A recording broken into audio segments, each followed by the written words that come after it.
Il faudrait savoir comment cela s'est insinué, comment cela s'est propagé, sans bruit, sans incident majeur, sans drame ni tristesse, non, au contraire, dans une certaine douceur, tranquille, émolliente presque, pas désagréable en tout cas, gagnant peu à peu toutes les heures du jour et de la nuit. Il faudrait savoir quand cela a commencé, cet état dans lequel il se trouve, comment on le nomme, on le définit, pour qu'il puisse s'en extraire et s'en éloigner, s'assurer au moins qu'il n'est que transitoire et que lui succédera un autre état, plus intense, plus ardent. Depuis quelque temps, ses pensées, ses rêves, les images qui lui reviennent au cours d'une journée le ramènent sans cesse à ce qui a déjà eu lieu, ce qui n'est plus, pour la simple et bonne raison qu'il ne sait pas se représenter l'avenir, lui donner consistance, qu'il est incapable d'inventer de nouvelles images qu'il pourrait simplement caresser, incapable d'imaginer des chemins, un chemin qui le mènerait ailleurs, incapable d'imaginer les 30 et quelques années qu'il lui reste statistiquement à vivre. C'est un problème, il le sait, cette absence de visibilité, cette obstruction du futur. Aussi a-t-il la sensation désagréable d'être bloqué sur une aire d'autoroute, sans savoir précisément depuis quand, ni où, et sans pouvoir s'insérer de nouveau dans une circulation aussi rapide, aussi dangereuse que celle qui l'a mené jusque-là.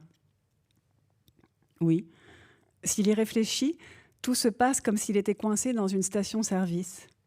Il n'est pas malheureux, il ne se sent pas si mal. Il y a des distributeurs de boissons très sophistiqués qui permettent de choisir toutes sortes de cafés, expresso, café latte, cappuccino, soluble ou en grains, plus ou moins sucrés, avec ou sans touillettes, des cadeaux souvenirs, des gadgets et des porte-clés, des peluches, des mugs personnalisés avec des prénoms, des glaces, des sandwichs et des biscuits. Les toilettes sont propres et le personnel aimable. Mais il ne peut pas rester là. On ne peut pas rester là.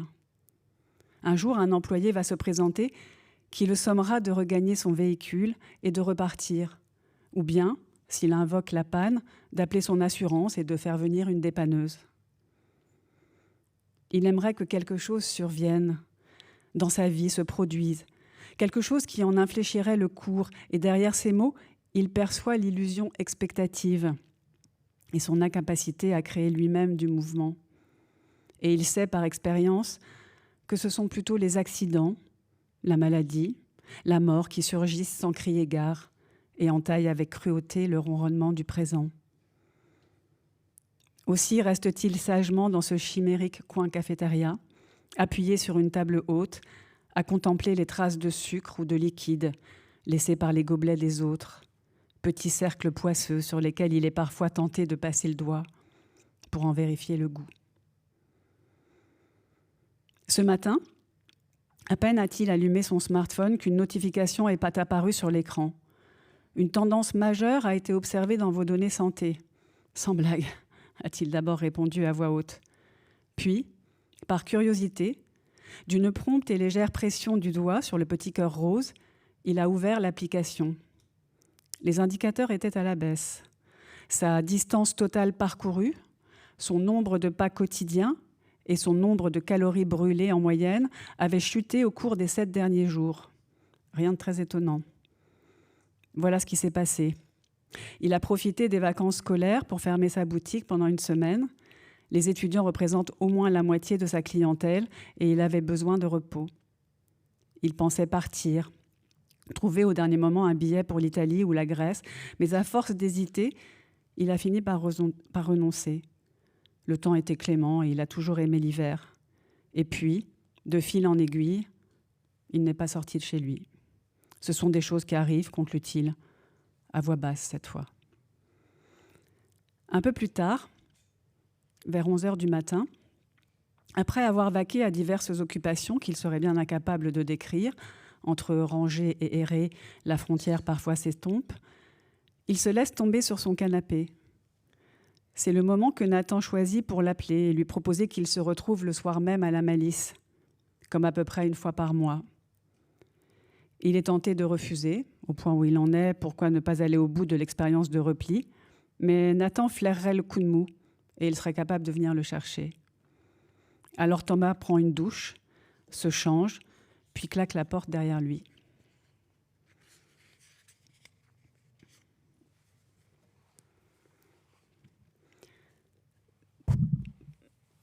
Dans la moiteur de sa chambre, Thomas déplie son bras engourdi. Comme chaque jour, avant de poser le pied par terre, avant d'allumer la lumière, d'étirer ses membres sous le drap, avant même d'être tout à fait réveillé, il cherche son téléphone. Depuis quand ce geste est-il devenu le premier de la journée ? Depuis quand dépose-t-il l'objet chaque soir si près de son visage, pour le garder ainsi à toute heure de la nuit, à portée du regard et de la main ? Il ne saurait le dire, tant ce geste, ces gestes, celui du matin quand il se reconnecte au monde, celui du soir quand il passe en mode avion, échappent à sa conscience. Oui, il dort à côté de son téléphone, pour ne pas dire avec, et ce depuis pas mal d'années. Il n'est pas le seul.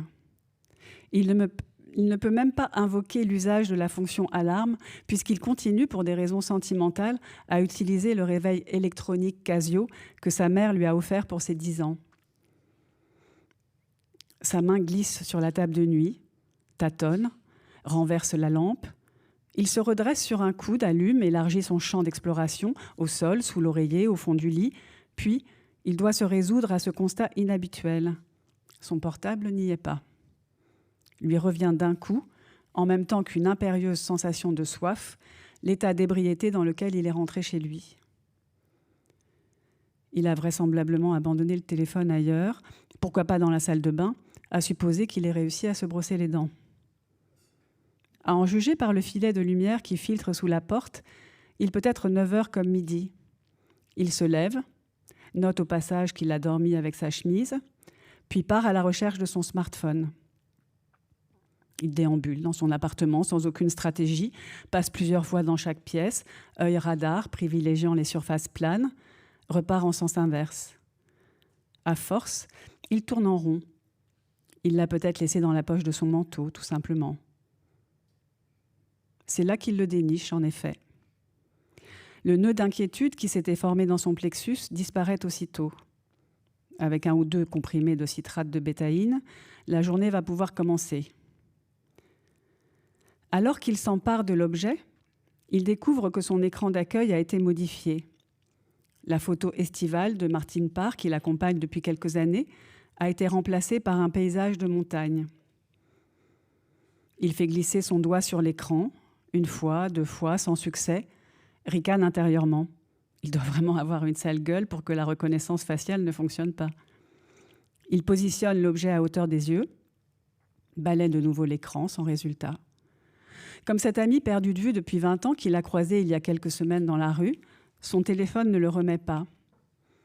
Irrité, il tape son code une première fois sans succès, puis une deuxième. Exaspéré, il recommence une 3e fois, s'obligeant à la lenteur. 4 chiffres avec application. Nouveau sursaut de l'écran signifiant son refus. Il n'est pourtant pas fou. Se peut-il qu'il ait oublié son code durant la nuit ou de manière plus vraisemblable dans la torpeur alcoolisée qui continue de l'envelopper ? Il réitère, intervertit les paires. Impossible d'activer ce maudit truc. Après 3 tentatives erronées, l'appareil se braque, réclame une pause de 5 minutes avant un nouvel essai. Thomas inspire profondément. Il est vain de s'énerver. Il fait couler un expresso, se rassoit, perplexe, observe d'un œil méfiant l'objet récalcitrant. À y regarder de plus près, la coque transparente lui paraît soudain bien neuve. Nulle trace d'usure, nul brin de tabac coincé sous la surface de plastique, et la petite rayure, apparue sur son écran quelques semaines plus tôt, a bizarrement disparu. Alors l'évidence s'impose. Ce n'est pas son téléphone. C'est le même exactement, mais ça n'est pas le sien. Bien qu'il s'interdise pour l'instant d'envisager les conséquences d'une telle confusion, la boule d'angoisse est revenue. Incrédule, Thomas fait tourner le smartphone plusieurs fois dans sa main. Il ignore comment cela est possible, mais il doit bien admettre qu'il est rentré chez lui la veille, ivre certes, mais pas non plus ivre-mort, avec le portable de quelqu'un d'autre. Il est tenté de se recoucher. Mais la contrariété l'empêchera à coup sûr de dormir. Autant prendre une douche et s'attaquer sans plus attendre au contretemps. Tandis que l'eau chaude glisse sur sa peau, une image imprécise lui revient. À la Malice, une jeune femme était assise à côté de lui. Plusieurs fois, dans la promiscuité du lieu et de ces tables collées les unes aux autres, où chacun s'immisce où il peut, leurs coudes se sont touchés. Oui, maintenant, il en est certain. Une jeune femme d'une 30aine d'années, peut-être un peu moins, était assise à sa droite. Il est incapable de se remémorer son visage, mais il se rappelle avoir fait en sorte à plusieurs reprises d'éviter le contact.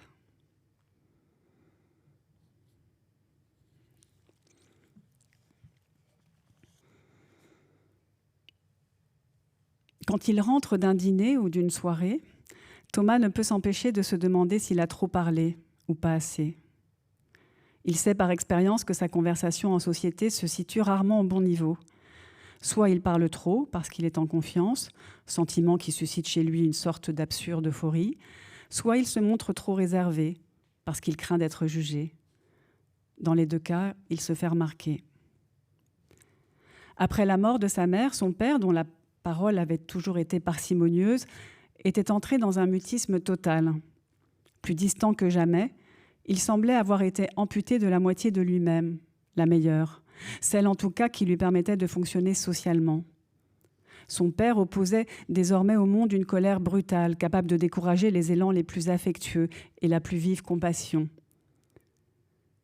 À l'âge de 13 ans, Thomas s'était retrouvé en tête-à-tête avec cet homme raide, agacé, au visage fermé, qui ne prononçait pas plus de 10 mots par jour. Bonjour, au revoir, oui, non, d'accord, va te coucher. Ils avaient vécu ainsi l'un à côté de l'autre, tels deux colocataires bien élevés ayant constaté sans heurts leur absence d'affinité. Son père disparaissait parfois pendant quelques jours sans explication et rentrait un soir comme s'il était parti le matin même, toujours aussi fermé, indéchiffrable. Il ne racontait rien, ne partageait rien, ne posait pas de questions. Cette attitude n'était pas réservée à Thomas.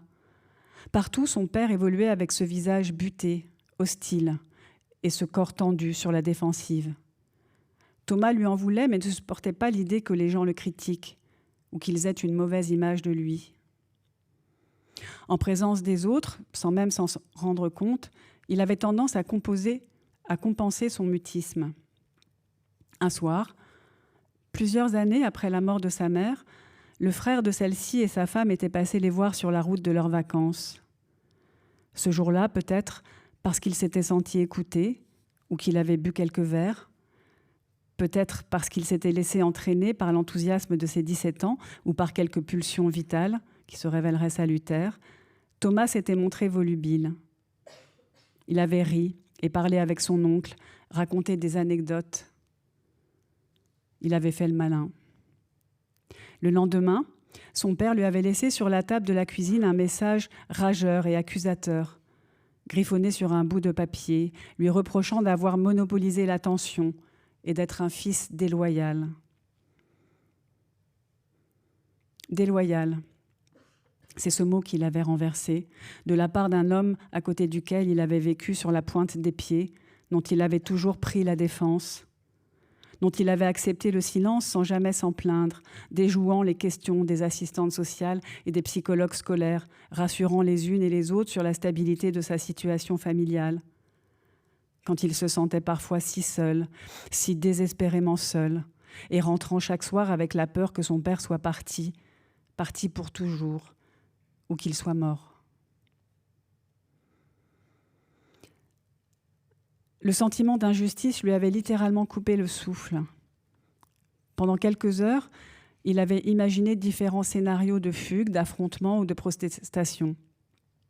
Pour finir, il était passé outre, concluant que ce message parlait avant tout de la souffrance de son père et de l'empêchement dans lequel il se trouvait depuis si longtemps de communiquer avec autrui.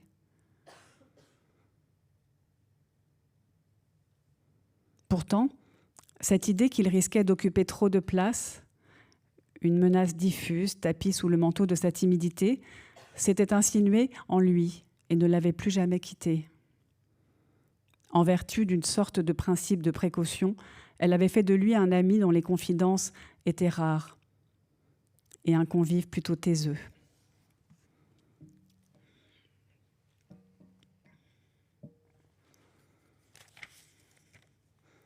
En rentrant chez lui la veille, après avoir quitté ce bar et tandis qu'il marchait dans la nuit, Thomas avait eu le sentiment que la conversation s'était déroulée de la manière la plus fluide et la plus équitable qui fût, comme c'était presque toujours le cas avec Nathan.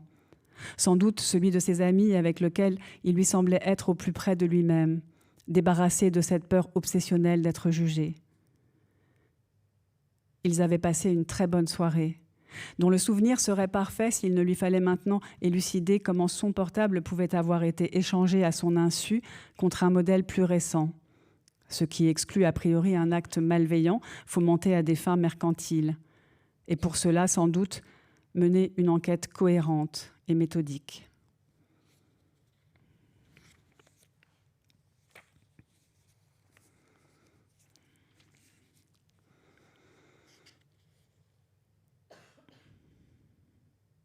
A-t-il le droit de faire ça ? D'entrer dans le smartphone de la jeune femme comme dans une pièce interdite ? A-t-il le droit de passer en revue ses derniers messages, l'historique de ses recherches et de ses déplacements, la liste de ses amis, les conversations qu'elle entretient avec sa mère, le nom de sa banque, celui de ses médecins, le nombre de pas qu'elle effectue par jour, les villes dont elle surveille la météo ? La mémoire de l'objet est immense, il le sait. Cet objet de 7 cm sur 15, qui pèse moins de 300 grammes, contient une vie. Il recèle le plus poétique et le plus prosaïque, le plus exposé et le plus intime. Il abrite des confidences, des souvenirs, des déclarations, des espoirs et des déceptions. Une multitude de rendez-vous et de conversations dérisoires, des QR codes et des numéros clients, des disputes, des contrariétés et des pensées oubliées, des cartes de fidélité et des lettres de rupture. Cet objet est le lieu de la connexion et du secret, du rituel et du refuge, des rêves et des regrets. Voilà à quoi songe Thomas, le smartphone calé dans sa paume. Aujourd'hui, le téléphone d'une jeune femme de 30 ans contient bien plus que tous ses placards et ses tiroirs réunis. Aujourd'hui, son téléphone en dit plus sur elle que les 10 cartons d'archives qu'elle n'entreposera jamais dans une cave ou un grenier. Il détesterait que son téléphone tombe entre les mains de quelqu'un d'autre, que quelqu'un découvre les jours où il ne sort pas de chez lui, ses prétextes pour annuler dîner ou rendez-vous, le nombre de fois où il se fait livrer au lieu de préparer un repas, et les heures qu'il perd à comparer différentes marques de robots aspirateurs captivés par les vidéos de démonstration. Il n'aimerait pas non plus que quelqu'un puisse voir à quel point il est obsédé par le temps qui passe, par l'âge des gens, comédiennes et comédiens, chanteuses et chanteurs, écrivaines et écrivains, ou qu'il est capable de regarder 10 vidéos d'affilée sur le croque-monsieur, la recette authentique, l'histoire du croque-monsieur, 10 leçons pour le réussir, la version d'Alain Ducasse, etc. Sans parler du reste. Son téléphone contient les heures tangentes qu'il ne veut partager avec personne. Et pour rien au monde, il ne le confierait à quiconque. Un peu moins de 2000 personnes meurent chaque jour en France. Que fait-on de leur téléphone portable ? Il ne s'était jamais posé cette question, mais elle lui paraît soudain essentielle. Est-ce l'occasion pour leurs proches de percer enfin leur mystère, d'entrer par effraction dans leur univers, de pénétrer leur intimité ? Ou bien les proches respectent-ils la mémoire des défunts, leurs secrets ? Effacent-ils ces traces sans s'y aventurer ? Bien sûr, il y a les codes secrets, mais souvent les conjoints les connaissent. Et dans le cas contraire, il est très facile de trouver quelqu'un pour les contourner. Une jeune femme qu'il ne connaît pas, qu'il n'avait jamais vue, a laissé à sa disposition des milliers de traces. Elle lui a laissé un monde, son monde. Elle lui a dit « gardez-le ». Elle a écrit son code secret sur une petite carte et l'a glissé dans une enveloppe. L'autorise-t-elle ainsi à chercher ? Espère-t-elle qu'il le fasse ? Lui demande-t-elle de le faire ? Le portable contient-il quelque chose qu'elle aimerait qu'il trouve ? Doit-il garder le téléphone allumé ou au contraire l'éteindre et l'abandonner au fond d'un tiroir ?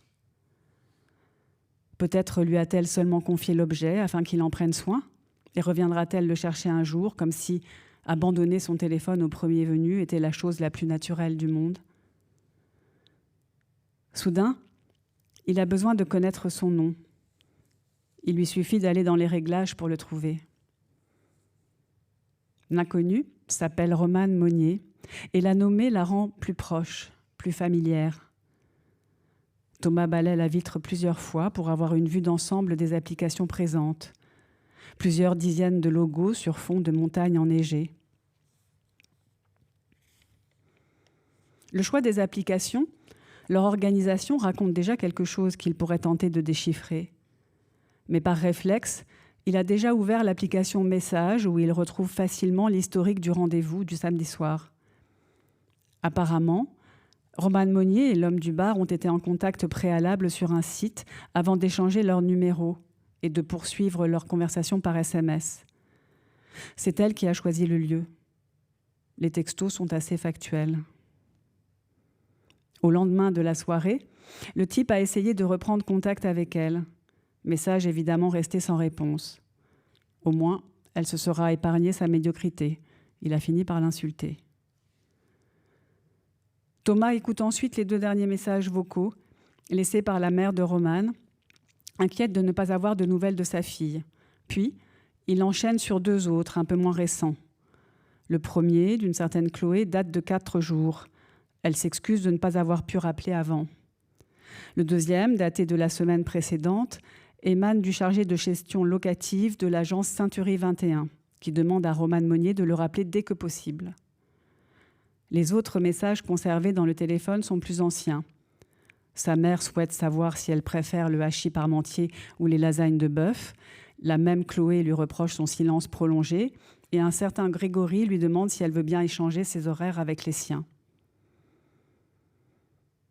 Par où continuer ? Le champ des possibles est tellement vaste qu'il en éprouve un bref vertige. Il n'a pas encore pris la mesure de l'incroyable terrain d'exploration qu'il tient entre ses mains. Il pourrait y passer la soirée, il pourrait y passer la semaine, et sans doute davantage. À l'abri des regards, Thomas a le sentiment d'assouvir une curiosité primaire, originelle, de succomber à l'interdit sans s'exposer lui-même. Oui, il éprouve un vrai plaisir, avide, transgressif, à entrer ainsi dans la vie de quelqu'un. Soudain, il pense aux photos, mais oui, bien sûr, il aurait dû commencer par là. Il ouvre l'application. En bas de l'écran, le nombre de clichés archivés s'affiche, 7568. Les premiers datent de 2016, les derniers du jour où il l'a croisé. Il balaye l'écran de bas en haut, fait défiler les vignettes. Il navigue dans les souvenirs de quelqu'un d'autre.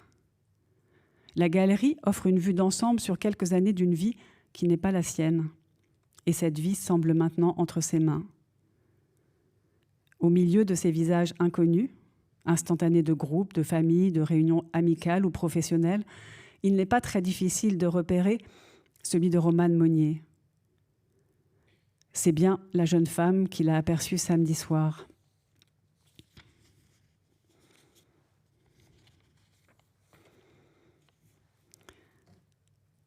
Une fois dans son lit, alors qu'il vient de fermer son propre smartphone, il ne peut s'empêcher de reprendre celui de la jeune femme. Dans l'obscurité, le halo de l'écran éclaire son visage. Le smartphone semble émettre des ondes ou des ultrasons, un mystérieux sortilège auquel il est impossible de résister. C'est un piège ou un refuge. C'est un chant que lui seul peut entendre, de désolation ou de prière, une plainte ou un adieu.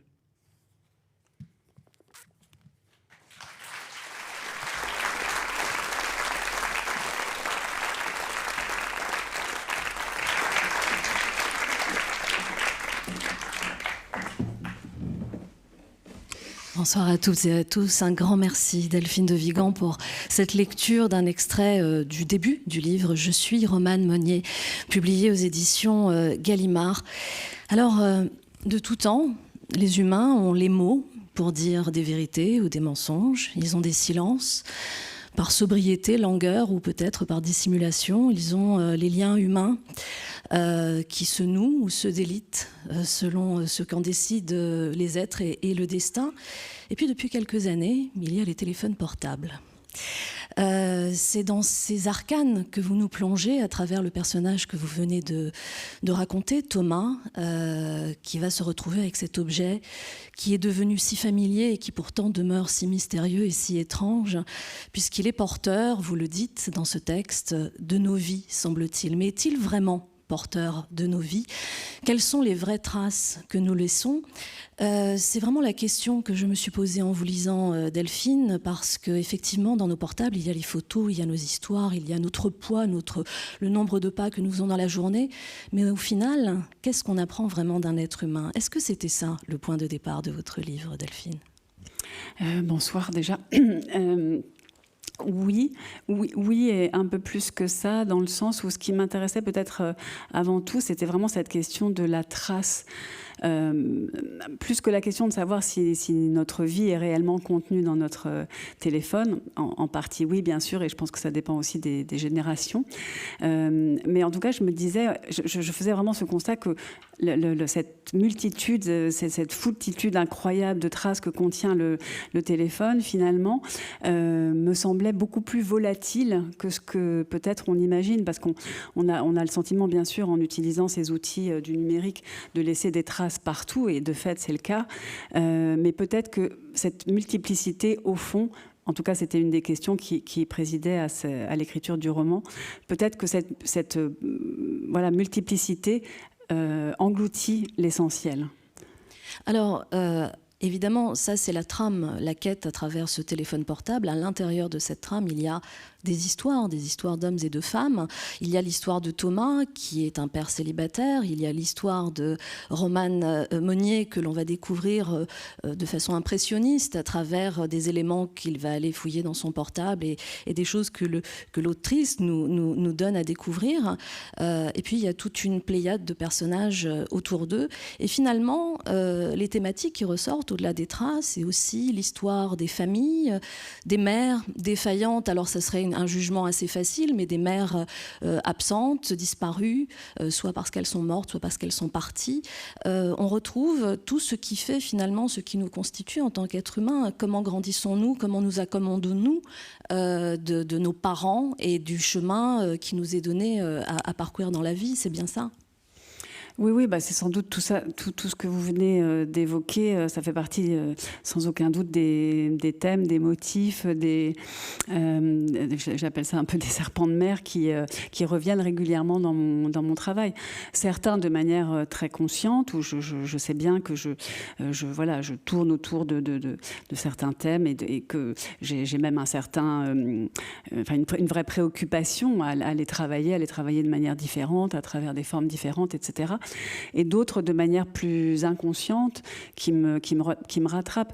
Mais en tout cas, cette question des liens, de ce qui nous unit les uns les autres, quelle que soit la forme que ça peut prendre, y compris cette forme numérique, enfin là en l'occurrence cette forme numérique, c'est quelque chose qui m'occupe énormément. Le lien, c'est aussi ce que nous recevons des générations qui nous ont précédés. C'est ce qu'on transmet éventuellement à nos enfants. Voilà, cette question, elle est vraiment très présente dans mon travail. Et au-delà de ça, sans doute que oui, sur j'ai envie de dire des motifs récurrents de traces de blessures familiales, etc., qui là, parfois, peut-être habitent mon travail d'une manière moins consciente, ou en tout cas, une fois que je l'ai écrit, moi-même, ou parfois, quand c'est pas moi, d'autres, font les liens en me disant, bah tiens, de nouveau, on retrouve une figure qu'on a déjà vue dans tel ou tel de tes romans. Alors Thomas, il a 47 ans si ma mémoire est bonne. Il est à un âge où il a connu aussi un monde sans le portable. Il a une mémoire qui est scindée en deux, c'est-à-dire qu'il a une partie de sa mémoire qu'il est obligé d'invoquer avec les quelques traces qu'il reste de son enfance et de son histoire, et arrive ensuite le téléphone portable. Ce qui est peut-être moins le cas de Romane, hein, qui est plus jeune que lui, encore moins le cas de sa fille, qui elle est une enfant du numérique en quelque sorte. Et finalement, en suivant le parcours de Thomas et les réflexions qu'il se fait, c'est les réflexions d'un être qui a connu les deux mondes aussi. Hein.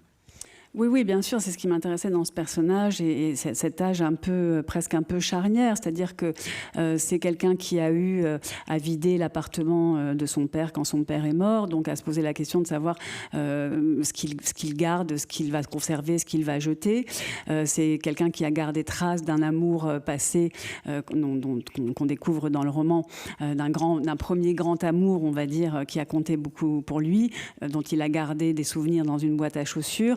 Des petits bouts de ci, de ça. Et puis, en même temps, c'est quelqu'un aussi qui a pris le tournant du numérique, comme je pense quasiment la plupart d'entre nous. Donc, dont les photos, aujourd'hui, sont sur son téléphone, qui passe beaucoup de temps sur son téléphone, qui, comme je l'ai lu, allume son téléphone dès qu'il se réveille le matin et quand il se couche le soir. Mais voilà, ce qui m'amusait, c'était de jouer avec ça et qu'il ait aussi des souvenirs d'autres téléphones, j'ai envie de vous dire. Et ça, c'était assez amusant de se rappeler les tout premiers téléphones portables qu'il a utilisés, ce truc un peu en plastique qui ressemblait plutôt à un jouet qu'à autre chose, cette incrédulité que nous, qui avons connu cette période antérieure, que nous avons eu à téléphoner à quelqu'un qui n'était pas là. Enfin, aujourd'hui, je pense qu'évidemment, les plus jeunes ne peuvent pas se rendre compte de la révolution que c'était. Et voilà, c'est quelqu'un qui sait ce que c'est qu'attendre que quelqu'un vous appelle et rester coincé toute la journée chez soi, à côté du téléphone, raccroché au nez des gens qui vous appellent pour pas que la ligne soit occupée, etc. Donc ça m'amusait qu'il puisse à la fois brasser ces souvenirs-là, convoqués évidemment par le téléphone de Romane Monnier, et de les confronter, avec le présent et cette espèce d'océan de traces auquel il a soudainement accès, tout à fait conscient que c'est une espèce de fil qu'il pourrait tirer sans fin et que une vie s'offre à lui malgré tout. On se rend compte aussi que la multitude des indices et des traces, comme vous les évoquez, certes, ça raconte des choses, mais finalement, on a un peu l'impression que c'est aussi un cache-misère, que ça, d'une certaine façon, ça cache l'essentiel. Aussi bien Thomas, et on le verra à un moment donné avec Romane, vont aller aussi en quête de vérité à travers la confrontation. Alors certes, le portable peut servir à enregistrer, à confiner des échanges, mais il ne peut pas se substituer à l'interrogation et à la réponse éventuelle qui peut jaillir de cette interrogation. Or, il y a comme une espèce de confrontation entre ces deux mondes, c'est-à-dire encore une fois la multitude d'éléments qui sont à leur disposition à travers le téléphone et l'absence totale de réponses données par exemple par leurs parents. Oui, disons que cette question de la vérité, elle est très importante pour Romane Monnier. On le comprend assez vite. C'est en effet une jeune femme qui a grandi, comme à mon avis pas mal de gens, dont les parents sont séparés entre des vérités qui ne sont pas forcément tout à fait cohérentes et en l'occurrence sont très contradictoires. Ce qui a provoqué chez elle une espèce d'hypersensibilité à cette question de la vérité. Et le téléphone, en fait, il ne va pas apporter de réponse. Il contient, en l'occurrence, le téléphone de Romane Monnier, il contient les différentes versions, puisqu'elle va enregistrer à un moment donné ses parents, les confronter justement, enfin tenter en tout cas de leur faire raconter une nouvelle fois quelque chose, de même qu'elle enregistre ses amis, etc. Et que peut-être elle a cette espèce de souci dans la multiplication des traces qu'elle conserve, parce qu'elle a son téléphone contient peut-être des traces un peu plus singulières. Je pense que les gens qui enregistrent toutes leurs conversations ne sont pas forcément si fréquents, parce qu'elle est dans cette quête de vérité. Mais le téléphone ne va pas lui donner de réponse. Il ne fera que figer à un moment donné, comme lui dit d'ailleurs une de ses interlocutrices, figer à un moment donné une vérité sans savoir si c'est la vraie vérité. Alors ça aussi c'est très vertigineux, effectivement la question de la vérité revient beaucoup dans les propos de Roman. C'est une quête qui me semble presque être une quête de baleine blanche, c'est-à-dire comme si elle courait après quelque chose qui n'existe pas en réalité, puisque les vérités changent selon les personnes avec lesquelles on échange. Chacun a sa propre vérité, hein. C'est aussi ça peut-être le piège dans lequel tombe Roman Monnier. Là aussi, c'est une question qui traverse beaucoup mon travail et je ne suis pas sûre d'avoir la réponse, bien qu'ayant consacré plusieurs de mes romans à ces questions, de savoir est-ce que la vérité intime, familiale existe. En tout cas, il me semble important de la rechercher. Et malgré tout, oui, sans doute une forme de vérité existe, mais elle ne nous est pas forcément accessible, puisque d'une part, à titre personnel, elle est métabolisée par un certain nombre d'émotions, d'affects, etc., qui fait que nous-mêmes, nous pouvons avoir une perception de certaines situations qui est faussée, ou en tout cas dont la mémoire ne va conserver que tel ou tel aspect. Et puis l'autre, auquel éventuellement avec lequel on confronte nos souvenirs, est lui-même dans un rapport très affectif aux souvenirs, etc. Et ça, c'est quelque chose, oui, qui m'occupe beaucoup. Le téléphone ne peut être, en l'occurrence, qu'un outil de questionnement, mais comme je le disais à l'instant, ne peut pas apporter de réponse. Alors, pour aborder tous ces sujets sous la forme que vous avez choisi de le faire, à savoir à travers des messages audio, des SMS, bon, évidemment, il y a des photos, mais surtout tout ce qui a trait à la parole. Il y a un impact aussi sur la manière dont est présenté le texte. J'imagine que c'était très important aussi de restituer la forme des textos, de donner à comprendre aussi avec les yeux et pas seulement avec l'intellect la manière dont se vivent les découvertes de ces éléments et de ces indices. Oui, c'était un des défis un peu du roman. C'était cette idée de faire entrer un téléphone portable dans un livre. D'une part, le téléphone portable contient un certain nombre de langages, de langues, j'ai envie de dire, qui ne sont pas forcément très littéraires. Donc ça, c'était, me semble-t-il, un point en tout cas qui m'a pas mal occupée. Et puis, par ailleurs, d'un point de vue vraiment purement visuel, je voulais qu'il y ait une espèce d'effet immédiat de familiarité, de reconnaissance. C'est-à-dire que quelqu'un qui ouvre qui rouvre le roman et qui tourne les pages reconnaisse de manière très immédiate, très inconsciente les différents logos des applications, par exemple. Que ce soit presque subliminal, parce qu'on est tellement habitué justement à ces logos du téléphone, à ces présentations, à ces couleurs, que même le vert, par exemple, du message, du logo message, rien que cette couleur elle-même, elle peut évoquer, elle peut tout de suite faire penser au message. Mais donc, il y avait un pari, parce que par ailleurs, le livre, il est en noir et blanc, donc je me disais, est-ce que ça va marcher si on a que si les logos sont en noir et blanc? Est-ce que ça ne sera pas trop gadget?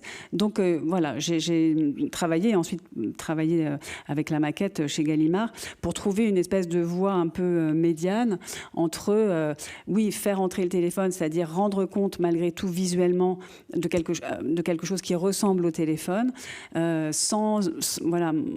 de mes préoccupations, c'était que ça ne soit pas trop gadget, donc sans multiplier, par exemple, les polices de caractères, les choses comme ça. Et donc, on est arrivé à quelque chose qui, en tout cas pour ma part, me semble assez équilibré et qui fait effectivement rentrer le téléphone. Mais au-delà de cet aspect visuel, bien sûr qu'il y avait aussi faire entrer, comme je le disais, toutes les langues du téléphone. Langage, bien sûr. Tout le langage, et ça c'était assez... je me rends compte maintenant que je commence à faire pas mal d'interviews sur le livre, que je dis souvent, c'était super, c'était tout à fait jubilatoire, etc., alors qu'en fait, je me suis arraché les cheveux pendant des mois, mais bon, comme quoi, avec le temps, la mémoire...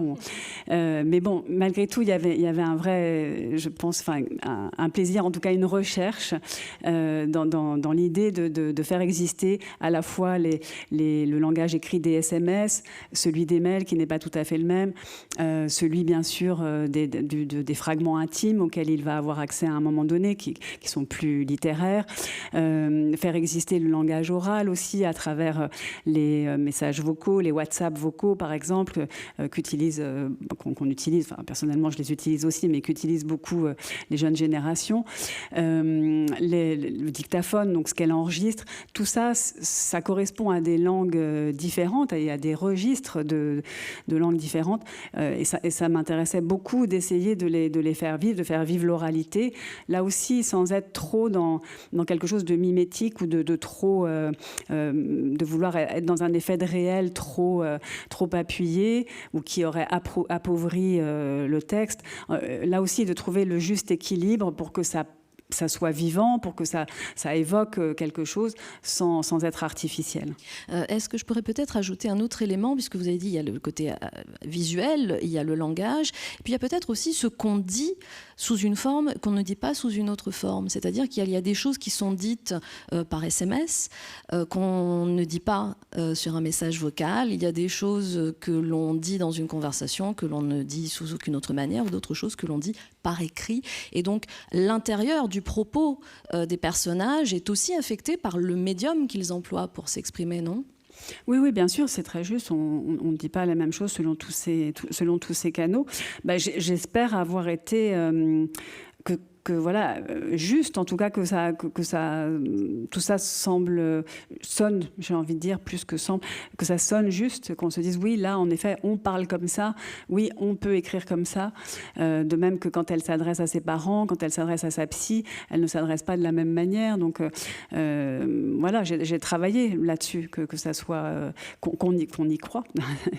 Alors, sans trop en dire, parce qu'il ne faut pas gâcher le plaisir de lecture, et puis il y a plusieurs, évidemment, rebondissements à travers les différentes découvertes qui sont faites par Thomas, mais qu'est-ce qu'on peut dire de Romane Monnier sur la première partie, peut-être, du livre? Qu'est-ce qu'on peut dire de sa quête, de ce qu'on peut comprendre d'elle? Est-ce que c'est une jeune femme qu'on pourrait qualifier d'une jeune femme comme il y en a tant, qui a toutes les raisons d'être heureuse, qui a une vie à peu près normale, qu'est-ce qu'on peut dire d'elle?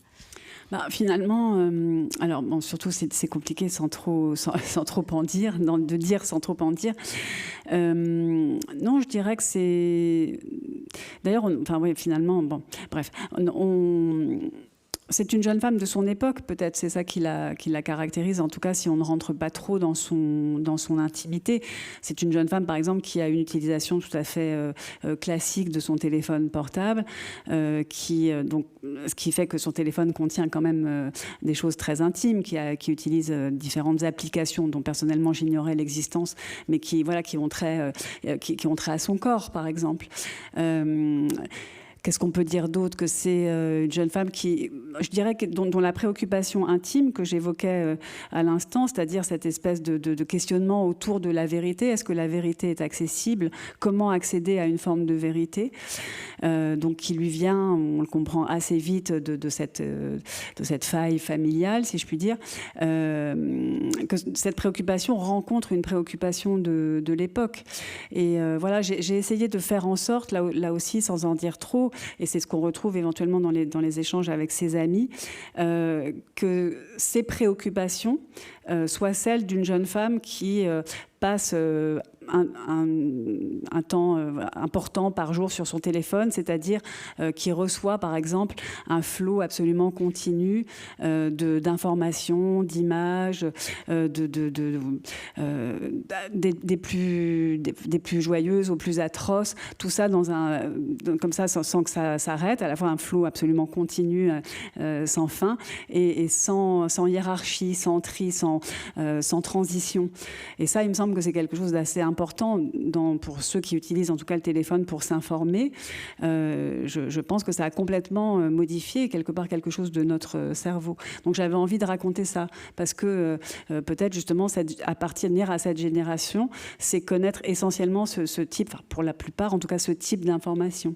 Il y a quand même peut-être quelque chose qui la différencie de ses camarades, des gens de sa génération, justement, cette prise de conscience qui va lui peser, qui est douloureuse. C'est un peu comme quelqu'un qui verrait justement, ne serait-ce que l'ombre d'une vérité, mais qui en aurait conscience, alors que tout le monde autour d'elle s'accommode très bien en fait du réel dans lequel ils vivent.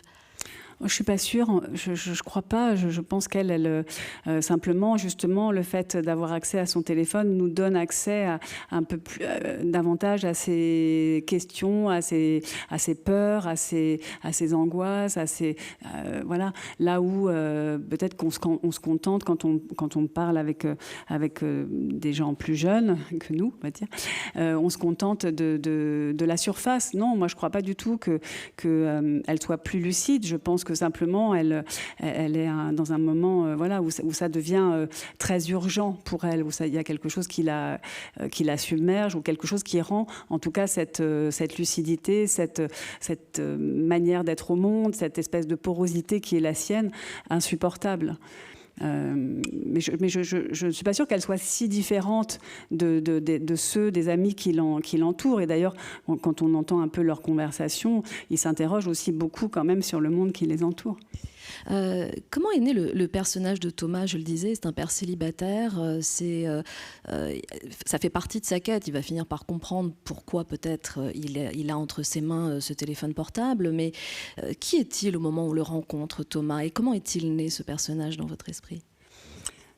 C'est toujours un petit peu de mystérieux de savoir d'où les personnages viennent. Par exemple, cette idée de tout d'un coup, d'avoir un personnage principal presque qui est un homme. Je ne l'avais pas fait depuis longtemps. Dans mon souvenir, la dernière fois, c'était un roman qui s'appelle Un soir de décembre, dont le héros était un homme aussi à peu près du même âge d'ailleurs. Je ne sais pas l'expliquer. En fait, il y a quelque chose qui s'impose à un moment donné. Je me dis, oui, cette personne qui va trouver ce téléphone, ce sera un homme. Et j'avais envie qu'il soit à un moment de sa vie. C'est pour ça que j'ai lu aussi le début du roman, qu'il soit à un moment de sa vie un peu de désœuvrement, un peu de vacuité. Et c'est sans doute pour ça, d'ailleurs, qu'il se plonge à ce point dans le téléphone. Peut-être que il avait rencontré, entre guillemets, le téléphone de Roman Monnier un peu plus tôt ou un peu plus tard, il l'aurait juste utilisé pour lui-même ou rangé dans un tiroir. Là, le téléphone, il arrive vraiment à un moment très particulier de sa vie, une sorte de moment de vacuité, de vacances, qui va lui permettre de se plonger dedans. Il a élevé une fille tout seul, on comprend pourquoi. En tout cas, le personnage, ce que je peux dire, c'est que le personnage, il s'est élaboré un peu en miroir avec celui de Roman Monnier, puisque ce que je voulais, et ça a été aussi un des aspects du texte sur lequel j'ai beaucoup travaillé, je voulais que ce qu'il découvre dans le téléphone, peu à peu, le renvoie à sa propre histoire, en tout cas fasse écho à quelque chose qu'il a vécu, au point d'ailleurs qu'à un moment donné, on peut se demander jusqu'où c'est le hasard qui lui a mis entre les mains ce téléphone. Et donc voilà, donc la manière dont je l'ai élaboré, son histoire, sa manière de penser, encore une fois, ce moment un peu triste, qu'il ne veut pas s'avouer, dans lequel il est, d'avoir sa fille qui est partie. Tout ça, c'était aussi en relation, évidemment, avec Roman. Il va même s'y perdre, on peut dire. C'est-à-dire que ça va devenir quasiment une obsession au quotidien, mais un peu de la même manière qu'on a des rapports obsessionnels avec nos propres téléphones portables. Sauf que là, il va le faire avec celui de quelqu'un d'autre, et comme si il était rentré, oui, il s'était plongé dans les arcanes de l'esprit de Roman Monnier. Oui, oui. Pardon. Il y a également, je le disais, toute une pléiade de personnages autour, des amis, les gens qui sont là, qui servent aussi de réceptacle à leurs réflexions, à leurs interrogations, mais qui sont aussi parfois des miroirs, plus ou moins agréables à regarder. Il y a les amis qui vous portent, et il y a ceux qui vous renvoient aussi à vos vérités.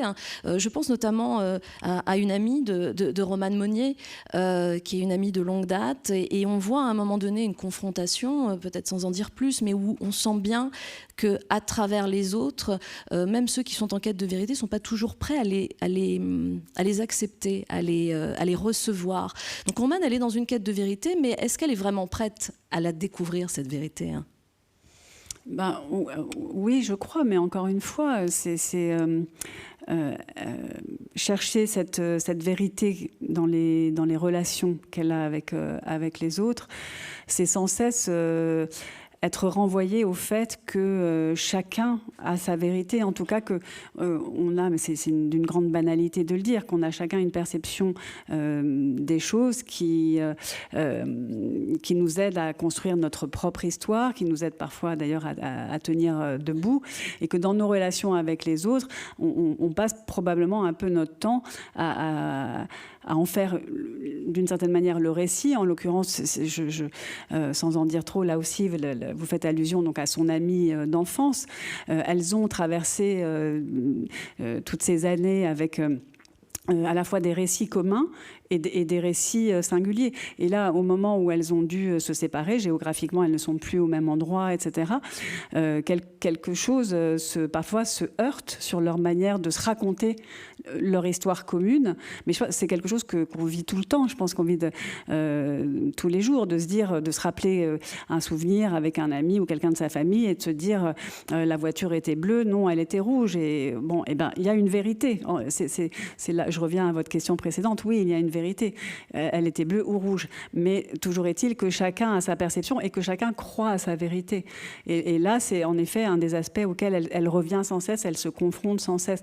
Donc je crois qu'elle a une vraie quête de vérité, qu'elle est tout à fait capable de l'entendre. Et d'ailleurs, au moment où, à un moment donné, dans cette confrontation qu'elle a avec ce personnage de Chloé, elle se rend compte qu'elle a eu tort, qu'elle croyait quelque chose qui n'était pas vrai, et elle l'admet bien volontiers. C'est simplement que pour quelqu'un comme elle, qui a cette quête un peu obsessionnelle et sans doute légèrement pathologique, on va dire, c'est effectivement prendre le risque de chercher quelque chose qui n'est pas toujours accessible. On voit aussi peut-être la question de la mémoire dans ce livre, c'est-à-dire l'impact que notre rapport à nos téléphones portables a sur notre mémoire. Alors, sur un plan très prosaïque, tout simplement parce qu'on ne se souvient même plus de nos numéros de téléphone, mais pas seulement, comme si c'était une mémoire de substitution et que finalement la mémoire qui est déjà assez taquine, on va dire, et se joue déjà bien de nous, devenait de plus en plus diluée et dissoute. Et j'avais le sentiment qu'au-delà de la quête des personnes dans ce livre, c'était aussi une quête d'essayer de rattraper une forme de mémoire qui se dilue dans des corps étrangers.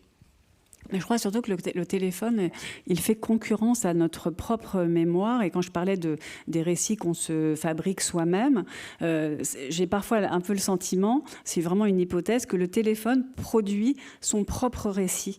Par exemple, quand votre téléphone, et je pense que pour les gens qui ont des smartphones, ils verront de quoi je parle, quand votre téléphone vous produit des souvenirs que vous n'avez absolument pas demandé, qui vous disent, voilà, le Touquet en 2016, ou un tel, alors le truc que je préfère, c'est un tel au fil des ans. Alors tout d'un coup, le téléphone vous sort un truc. Moi, j'ai une amie qui s'appelle Cathy, que j'adore. Un jour, Cathy au fil des ans. Et là, sur une musique complètement, en plus, niaise à souhait, j'ai Cathy au fil des ans, ce qui me fout un bourdon pas possible, parce que elle est en pleine forme, hein, Dieu merci.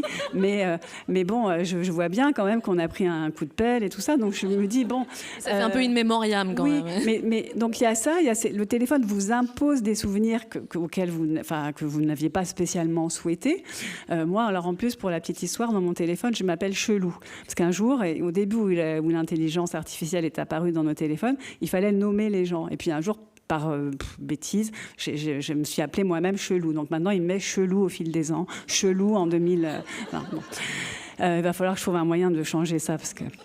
Mais au-delà de ça, et au-delà de la plaisanterie, on sait bien à quel point les photos, par exemple, et les photos de famille, c'est valable évidemment pour les albums tels qu'on les faisait auparavant, c'est-à-dire où on collait des photos sur des pages. Les photos racontent une histoire qui n'est pas la vraie histoire. On a tous des souvenirs de réunions de famille qui ont viré au cauchemar, enfin peut-être pas dans toutes les familles, mais enfin ça arrive, disons. En tout cas, de réunions de famille ratées, on va dire, un peu tristes ou un peu maussades ou je ne sais quoi, et dont on verra les photos 2 ou 3 ans plus tard et tout le monde a l'air joyeux parce qu'au moment de prendre la photo, on a fait Ouistiti et que tout le monde a souri. Donc, et je trouve que nos téléphones justement dans la manière de tout conserver comme ça, et parfois de nous renvoyer des souvenirs qu'on n'a pas spécialement sollicités. Oui, j'ai un peu le sentiment qu'il produit son propre récit. Vous avez dit plusieurs fois le mot récit, raconter une histoire. Finalement, on en revient toujours au métier de l'écrivain, dont le travail est de raconter des histoires. Qu'est-ce qui différencie, alors évidemment j'ai la réponse, mais je voudrais l'entendre par vous, qu'est-ce qui différencie le récit que va raconter un écrivain de tous ces multiples récits qui sont rentrés dans nos vies sous tant de formes, aussi bien évidemment à l'oral que par la technologie, les mails et toutes ces formes-là. Quel est le chemin que prend l'écrivain que ne prennent pas tous les autres récits? Je ne sais pas. En tout cas, vous voulez dire par rapport à un podcast, Oui, par rapport à toutes les autres formes de récits. Qu'est-ce que l'écrivain va aller prendre comme peut-être chemin de traverse pour nous emmener là où les autres moyens de récit ne peuvent pas nous emmener? J'ose espérer, en tout cas, qu'il s'agit malgré tout d'une forme d'exploration de la langue, oui, du langage, et que ça, il me semble que ça produit quelque chose de particulier. Et puis, pour le lectrice ou la lecteur, enfin bref, vous m'avez compris, s'asseoir, se mettre dans sa bulle, lire, s'isoler pour être en face de la page. Entendre dans sa tête ou lire à voix haute une langue qui n'est pas la sienne, mais qui a été inventée, produite avec l'idée que ça va produire quelque chose. Il me semble que dans ce pacte-là, quand même, il y a quelque chose d'exceptionnel qui ne ressemble à rien d'autre, qui est... oui, beaucoup moins passif, mais c'est un peu banal de le dire, beaucoup moins passif que de regarder une série, même si c'est formidable, il y a des séries formidables. Mais voilà, quelque chose qui implique davantage. Et... Je vous pose cette question parce qu'il me semble aussi qu'avec la démultiplication des formes de récit, des formes de langage, qu'à la fin, l'écrivain est quand même celui qui va s'imprégner de tout. C'est-à-dire que vous vous enfermez dans votre bulle, mais vous vous imprégnez, on le voit bien dans ce livre, aussi justement des autres formes de langage, et que finalement tout converge vers l'écriture de l'écrivain, mais il faut composer avec. Il faut aujourd'hui composer avec ces nouvelles formes de communication. Il faut, on n'est pas obligé, hein. On peut aussi rester dans une langue très classique, etc. Moi, c'est vrai que ça m'intéresse, et ça fait partie un peu des défis que je me fixe à moi-même. Ça m'intéresse de faire entrer des langues qui ne sont pas forcément celles de la littérature, et qui d'ailleurs, dans certains cas, peuvent même être un peu bannies, méprisées ou un peu suspectes, de les faire entrer de tenter en tout cas de les faire entrer dans une entreprise littéraire. Mais c'est un peu risqué, c'est un peu un pari, parce que je pense par exemple aussi à la langue des influenceurs que j'avais essayé de faire entrer dans mon précédent roman, Les enfants sont rois. C'était cette langue très stéréotypée, pleine de répétitions, assez pauvre au fond, de la faire entrer dans le roman, de faire entrer aussi des rapports de police, c'est pareil, qui ne sont pas spécialement littéraires, à la fois de faire entrer ça dans le roman et que ça ne l'appauvrisse pas, que ça ne nuise pas non plus. Voilà, pour moi, il y a une espèce de petit pari comme ça, ou peut-être de candeur, à croire qu'on peut faire entrer ces choses qui sont... C'est un peu la même chose d'ailleurs quand j'aime bien décrire des choses très banales, très quotidiennes, qui semblent insignifiantes. Et je ne suis pas la seule à faire ça, hein, bien sûr. Et tenter de les intégrer dans une narration littéraire. Est-ce que vous avez le souvenir de ce qui aura été l'élément déclencheur de ce livre? Est-ce qu'il y a un moment où vous avez su que vous alliez raconter cette histoire? Et si oui, est-ce que vous pouvez nous dire? Je pense que ça s'est fait en deux temps. Il y a une anecdote, donc, c'est arrivé à mon fils il y a un peu plus de 10 ans, à l'époque où il vivait encore avec moi. On venait d'ailleurs de lui acheter un nouveau téléphone parce qu'il avait perdu le précédent dans la neige en jouant avec des copains. Et donc, le soir même, il est sorti avec les mêmes copains d'ailleurs, dans un bar, etc. Et il est rentré le lendemain matin avec un téléphone qui n'était pas le sien. Donc son nouveau téléphone avait été bizarrement échangé contre un moche téléphone qui était le même, de la même marque, etc. Ce qui était assez surprenant, parce que vraiment d'apparence comme ça, si on n'y regardait pas trop près, c'était le même. Et donc, j'étais pas très contente, évidemment, mais en même temps, je pense qu'il y a quand même une part de moi qui s'est dit c'est éminemment romanesque, cette histoire de téléphone. Et je lui disais, mais tu l'as posé, qu'est-ce qui s'est passé? Tu t'avais beaucoup bu, etc. Bon, je pensais qu'avec le temps, j'aurais une explication, parce que bon, parfois, on a des explications tardives, mais elles finissent par arriver. Mais ça n'était pas le cas, il s'en rappelle toujours pas. J'essaye régulièrement, en plus, je lui repose la question, en disant, mais maintenant, tu peux me le dire. Et non. Et donc je ne sais pas ce qui s'est passé. Voilà, je pense que ça, c'est vraiment resté comme une petite graine quelque part. Et ensuite, oui, sans doute. Je le dis souvent, mais mes romans, ils naissent vraiment de moments où je me sens heurtée par l'époque ou par quelque chose qui nous entoure. Voilà, ça a été plein de choses différentes si je regarde en arrière dans les différents livres que j'ai écrits. Et là, je pense qu'il y a un moment donné, en tout cas, où moi, je me suis sentie extrêmement submergée par l'information que je recevais, avec un très grand sentiment d'impuissance. Ça, je pense que c'était aussi à l'origine du livre, c'est-à-dire ce flot d'informations dont je parlais tout à l'heure, et recevoir ça, et ces images en continu, sans aucune hiérarchie et sans rien pouvoir faire. Il y a un moment où ça m'a vraiment semblé que ça nous entamait de manière très profonde. Il y a cette question des traces, bien sûr, qui a été un des points d'entrée très clairs du livre. Je voulais d'ailleurs l'appeler Les Traces. Donc voilà, en tout cas, à un moment donné, je me suis dit, c'est fou parce que nos téléphones contiennent tellement de choses. Et si j'ai réfléchi et je regarde vivre, alors il se trouve que mes enfants ont 27 et 30 ans, donc bien qu'ils soient probablement pas très représentatifs ni l'un ni l'autre de leur dans l'usage du téléphone, mais de regarder en tout cas les jeunes gens et de me dire oui, c'est ce truc qu'on a, qu'on a, et eux sont quasiment nés avec, tout le temps dans la main, qui contient tout. Ce serait quand même assez fascinant d'imaginer quelqu'un qui tomberait pour une raison X ou Y sur le téléphone de quelqu'un d'autre, etc. Puis là, c'est une petite mécanique qui se met en marche, et peu à peu, il s'agit d'élaborer une histoire, et ça prend souvent pas mal de temps, mais en gros, le point de départ, c'est celui-là. Peut-être une dernière question avant de nous quitter, Delphine, et de vous retrouver en dédicace. Le titre, « Je suis Romane Monnier », c'est une affirmation, et je me demandais, voilà, qu'est-ce qui vous a donné envie de mettre cette affirmation même sur la couverture du livre. Il y a quelque chose de très fort, parce que je suis Romane Monnier, on ouvre le livre et en fait on sait qu'on a tout à découvrir derrière cette affirmation. Oui, d'ailleurs c'est drôle parce que je me rends compte que les gens ne l'entendent pas tous de la même manière.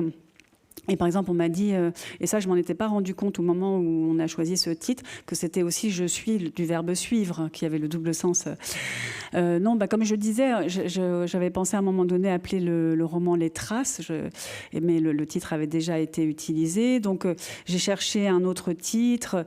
Il y avait cette idée de romane roman. Ouais, romane roman, je trouvais que ce serait pas mal.